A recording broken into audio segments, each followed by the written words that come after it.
Hampir 1 triliun uang negara lenyap dalam semalam. Bukan karena bencana alam, bukan karena pandemi, tapi karena kerusuhan politik yang kemarin kita alami. Gedung-gedung pemerintah dibakar, halte Transjakarta di ibu kota hangus, dan fasilitas umum rusak parah. Siapa ya yang sebenarnya membayar semua ini? Jawabannya ya jelas, kita semua, lewat pajak yang setiap tahunnya atau setiap bulannya kita bayar.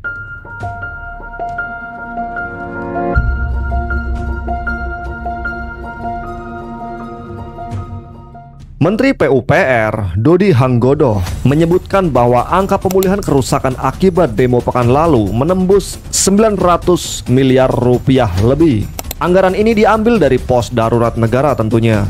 Uang yang seharusnya bisa dipakai untuk membangun sekolah, rumah sakit, atau infrastruktur desa lainnya, kini untuk membangun ulang apa yang telah rusak. Sekarang mari kita jujur, demo adalah hak rakyat. Tapi ketika demo itu berubah menjadi kerusakan, lantas siapa yang diuntungkan ya? Apakah kita sebagai rakyat atau justru elit politik yang sedang berkonflik? Kita lihat kasus serupa di luar negeri. Prancis tahun 2023. Across France, close to 3,000 detained since the violence first broke out on Tuesday, 700 alone overnight. Tonight, another 45,000 officers being deployed. Kerusuhan akibat kasus polisi menembak remaja imigran yang membuat kerugian publik mencapai 1 miliar euro. Kemudian ke Hong Kong, tahun 2019.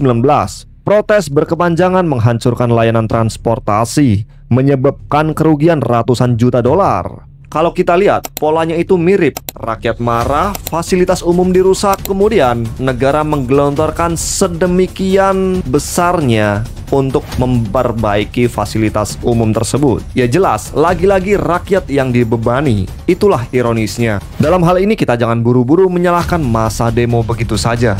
Di balik kerusuhan, ada sebab struktural, yaitu ketidakpuasan, ketidakadilan, dan ketidakpercayaan pada wakil rakyat. Riset dari The Journal of Conflict Resolution tahun 2021 menunjukkan protes besar biasanya meledak karena rakyat merasa aspirasi mereka tidak tersalurkan. Di negara kita contohnya, Indonesia, gedung DPRD yang terbakar itu sebenarnya simbol. Sebuah simbol ketidakpercayaan rakyat pada lembaga yang harusnya jadi wakil kita semua. Tapi ya itu tadi, sayangnya simbol perlawanan itu harus dibayar dengan uang rakyat. Dan nilainya jelas, jauh lebih besar yang kita semua bayangkan. Hampir menyentuh angka 1 triliun rupiah teman-teman. Kalau uang itu bisa dipakai untuk hal lain, bisa bangun 10.000 rumah layak huni, bisa bangun 1.000 sekolah, atau membiayai beasiswa penuh ribuan mahasiswa. Akan tetapi, semua itu hilang karena ego politik dan amarah yang meledak tanpa arah. Sebenarnya kita bukan hanya membayar kerusakan gedung saja, akan tetapi kita harus membayar kegagalan komunikasi antara rakyat dengan pemerintah. Ya, tentunya wakil kita semua. Kerusuhan mungkin reda, gedung bisa diperbaiki, halte bisa dibangun lagi. Tapi luka sosial yang telah digoreskan itu sulit kembali. Pelajaran yang harus kita ambil adalah protes memang penting, kritik itu sehat. Tapi jangan sampai amarah kita semua dimanfaatkan oleh elit, sehingga akhirnya kita sendiri yang harus membayar kerugian itu. Jadi lain kali saat kita mendengar kerusakan 1 triliun rupiah karena demo, ingat, itu bukanlah angka abstrak.